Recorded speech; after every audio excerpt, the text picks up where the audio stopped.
આજ રોજ Makwana Krishiv કલ્પેશભાઈનું happy birthday છે, તો એની આપણે આંગણવાડીમાં ઉજવણી કરીશું, જેના માટે આપણે બધાય ક્રિશિવને હેપી બર્થડેનું ગીત ગાશું ને. ચલો 1 2 3 સ્ટાર્ટ.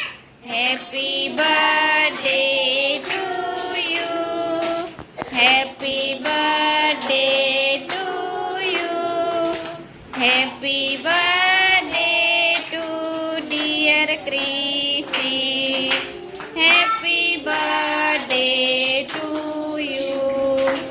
અરે વાહ, સરસ, તાળી પાડી દો. ક્રિશિવ હાથ રાખ, ક્રિશિવને ફૂલ આપી દઈએ. ચલો ક્રિશિવ હાથ રાખ. ચલો 1 2 3 ફૂલ ફૂલ ફૂલ. 1 2 3 ફૂલ ફૂલ ફૂલ. 1 2 3 ફૂલ ફૂલ ફૂલ. ચલો બધા એકારે ક્રિશિવને હેપી બર્થડે કહી દો જોરથી. ક્રિશિવ તું એમ કહી દે થેન્ક યુ. અરે વાહ, ચલો બધા તાળી પાડો.